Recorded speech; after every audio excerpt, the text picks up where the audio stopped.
டெல்லி போயிட்டு அமித்ஷாஜி பார்த்து பேசியிருக்கேன். செங்கோட்டையன் அவர்களை ஏன் வெளியில எடுத்தீங்க?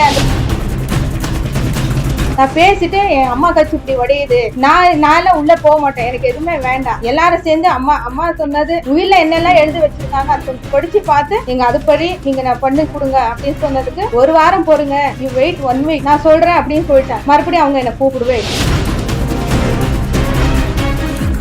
என்னோட கட்சிய பேர் பாருங்க, தமிழகம் அம்மா முன்னேற்ற கழகம். இது நான் ரெஜிஸ்டர் பண்ணாமையே சமூக சேவை நான் பண்ணிட்டு இருக்கேன். சரி வேண்டாம், இந்த கட்சி ஆரம்பிச்சு மறுபடியும் எங்க அம்மா இதுக்கு ஓட்டு விழுகாது, ஓட்டு வடியும் அன்றதெல்லாம் நினைச்சு பார்த்துட்டு தான் நான் அதை க்ளோஸ் பண்ணிட்டு போன இடத்துல அவ்வளவு அசிங்கப்படுத்தி அவமானப்படுத்தி என் காரை அடிச்சு என்ன அனுப்பிச்சிருக்காங்க. அம்மா கட்சி வரக்கூடாது, டோட்டலா ஏடிஎம்கேன்றது ஒரு டீமே இருக்க கூடாதுன்னு சதி பண்ணிட்டு இருக்காங்க.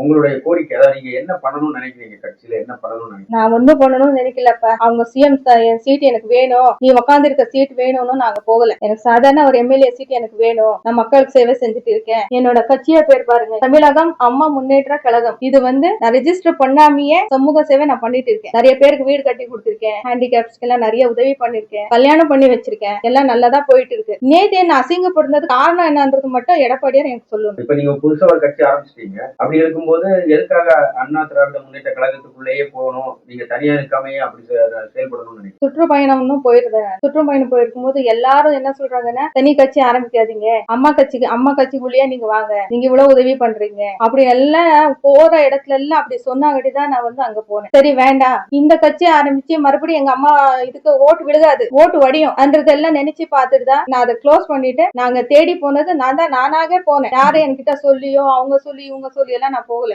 நானாகவே போனேன். போன இடத்துல அவ்வளவு அசிங்கப்படுத்தி அவமானப்படுத்தி என் காரை அடிச்சு என்ன அனுப்பிச்சிருக்காங்க. இப்ப எனக்கு அவமானப்படுத்திருக்காங்க. எங்களை சேர்க்காம இருக்கிறதுக்கு, எனக்கு கட்சிக்குள்ள இருக்கிறத மூத்த தலைவர்களால வெளியில போறதுக்கு காரணம் என்ன இதெல்லாம் எனக்கு தெரியணும். அடுத்த நடவடிக்கை நான் தர்ம போராட்டம் பண்ணுவேன். எங்க அம்மா சமாதியில உட்காந்து எனக்கு அவமானம், ஏன் என்ன அவமானப்படுத்தணும், என்ன ஏன் வெளியில அனுப்பணும், ஏன் எனக்கு ஃபார்ம் கொடுக்கணும் ஃபர்ஸ்ட், அதுக்கப்புறம் ஏன் என்ன மறக்கணும், அதுக்கு ஆன்சர் சொல்லிதான் ஆகணும். அவர் ஒருத்தரே வெளியே அனுப்புறதுக்கு காரணம் என்னன்னு நீங்க நினைக்கிறீங்க? கருத்து இப்ப செங்கோட்டையன் வெளியே இருக்காரு, டிடிவி வெளியே இருக்காரு, ஓபிஎஸ் வெளியே இருக்காரு. அம்மா கட்சி வரக்கூடாதுங்க, அவங்களுக்கு அம்மா கட்சி வரக்கூடாது, டோட்டலா ஏடிஎம்கேன்றது ஒரு டீமே இருக்க கூடாதுன்னு சதி பண்ணிட்டு இருக்காங்க. அதுதான் என்னோட கருத்தா இருக்கு, அதுதான் நான் நினைச்சிட்டு இருக்கிறேன். நேத்துல இருந்து செங்கோட்டையன் அவர்களை ஏன் வெளியில எடுத்தீங்கன்றதுக்காக நான் டெல்லி போயிட்டு அமித்ஷாஜி பார்த்து பேசியிருக்கேன். நான் பேசிட்டு என் அம்மா கட்சி இப்படி உடையுது, நான் உள்ள போக மாட்டேன், எனக்கு எதுவுமே வேண்டாம். எல்லாரும் சேர்ந்து அம்மா சொன்னது உயிரில என்னெல்லாம் எழுதி வச்சிருக்காங்க அது கொஞ்சம் படிச்சு பார்த்து நீங்க அதுபடி நீங்க நான் பண்ணி கொடுங்க அப்படின்னு சொன்னதுக்கு ஒரு வாரம் போடுங்க, யூ வெயிட் 1 வீக், நான் சொல்றேன் அப்படின்னு சொல்லிட்டாங்க. மறுபடியும் அவங்க என்ன கூப்பிடவே இல்லை.